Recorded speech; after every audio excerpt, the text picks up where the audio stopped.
The outer world of circumstance shapes itself to the inner world of thought. We are continuing reading chapter 2 of As a Man Thinketh. This is a wonderful chapter entitled Effects of Thought on Circumstance. Effect of Thought on Circumstance. And let's just pick up where we left off. I'm Carla Elizondo, Inside Talk Show, where we talk about how we can live from the inside out. It is an inside job. The outer world of circumstance shapes itself to the inner world of thought, and both pleasant and unpleasant external conditions are factors which make for the ultimate good of the individual. As the reaper of his own harvest, man learns both by suffering and bliss. We learn from what our life shows us, but the difference is, do we think life is just happening to us, that it's their fault, it's his fault, it's this institution's fault?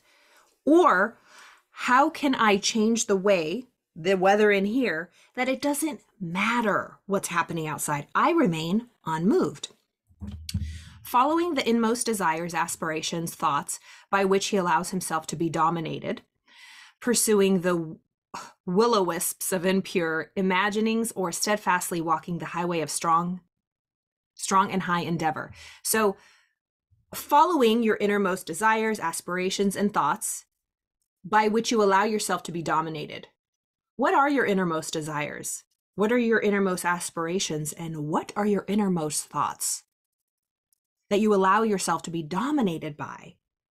That will dictate your relationship with the circumstances of life, whatever the circumstances of life are. That's why you see people who have just the worst things have happened to them, and they're thriving. They're still happy. They're making things happen. And you're like, wow, they must just have gotten some special. If that happened to me, I would be like, bunk that shit.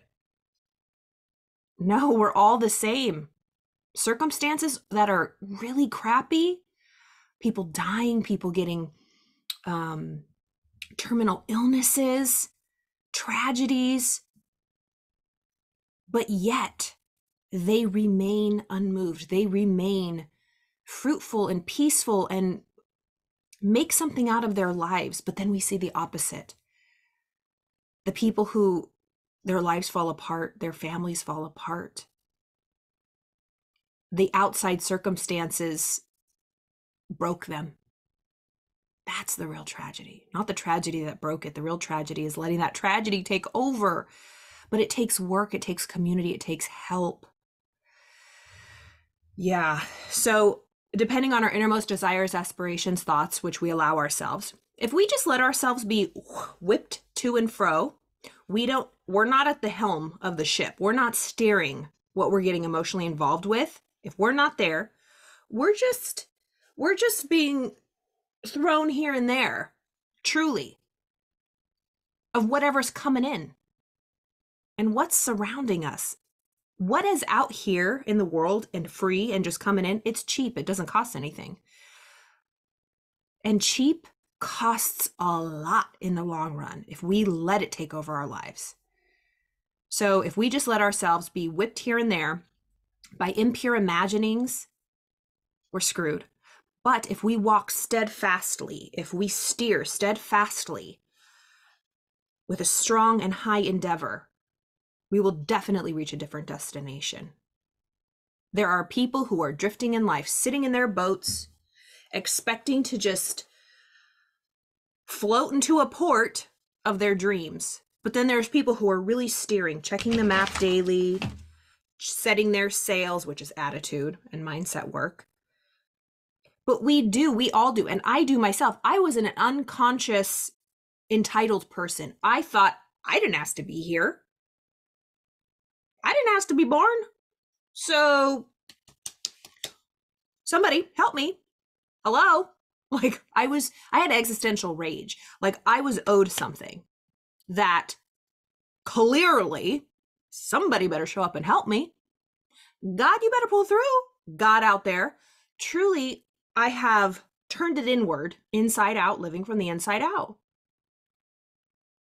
I have since learned, and as of today, don't quote me because I can change my mind tomorrow. But as of today, I understand God within, the power within. And so I go within to understand it, to know myself, to know God, and to have faith in the direction that I want to go, rather than living outside, being a victim to life, because I was also an unconscious victim. Anytime you feel that the outside world, that it's because of what's happening on the outside world, of what somebody else is doing, anything outside of you, if it is bothering you, causing you to blank, blank, blank, you are a victim. You are allowing outside circumstances to affect you. So you feel powerless. You feel like you're not in control, because you're not. So you are by default a victim. And that was me until I took that responsibility and that power. I'm a creator, not a victim. If you're familiar with the dreaded drama triangle, the power of TED, TED, the empowerment dynamic, it's so good. I'm going to do a show on that. So it says the opposite of a victim is a creator. Don't, and I love that quote too, don't face reality, create reality. Side note. All right. So we cannot just follow the wisp and drifts of life. We have to be at the steering wheel and know where we're going. A man at last, when we do that, we arrive at our fruitful and fulfillment in the outer conditions of our life. The laws of growth and adjustment everywhere obtains. A man does not come to the almshouse or the jail by the tyranny of fate or circumstance. Okay, so we don't just show up in amazing places, or we don't show up at jail by fate, but by the pathway of groveling thoughts and base desires. Oh, I'm sorry, almshouse. This is, the poorhouse. Okay, so we don't arrive in shitty conditions just because it's fate. Well, it's just my fate. It's just my circumstances. But by the pathway of groveling thoughts and low desires, base animalistic desires. Nor does a pure-minded man fall suddenly into crime by the stress of a mere external force. The criminal thought had long since secretly fostered in the heart, and the hour of opportunity revealed its gathered power. Right. So we can't be shocked when we're like, they were such a good person. I can't believe this happened. No, it was brewing for a while in their thoughts. So a pure-minded man doesn't just fall suddenly into crime or into a bad situation. It's something that's been secretly fostered in the heart. Circumstance does not make the man. It reveals him to himself. Circumstance does not make the person. It reveals the person to themselves. No such conditions can exist as descending into vice and its attendant sufferings apart from vicious inclinations, or ascending into virtue and its pure happiness without the continued cultivation of virtuous aspirations. The man, therefore, as the lord and master of thought, is the maker of himself, the shaper and author of environment. Even at birth, the soul comes to its own, and through every step of its earthly pilgrimage, it attracts those combinations of conditions which reveal itself, which are the reflections of its own purity and impurity, its strength and weaknesses. Okay, we'll read one more paragraph.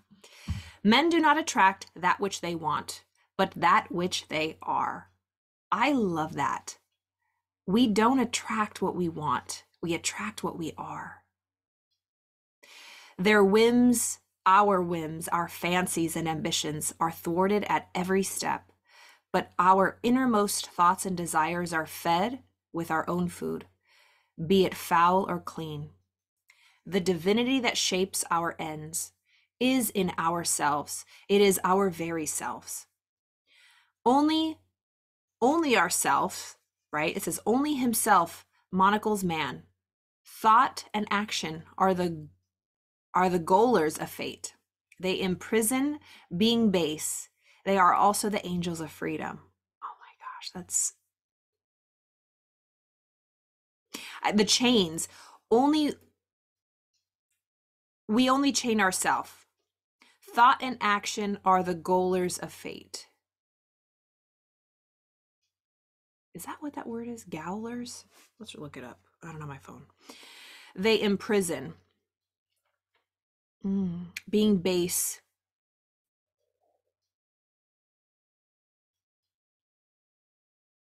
Yeah. So depending on our thoughts, I just like had a moment.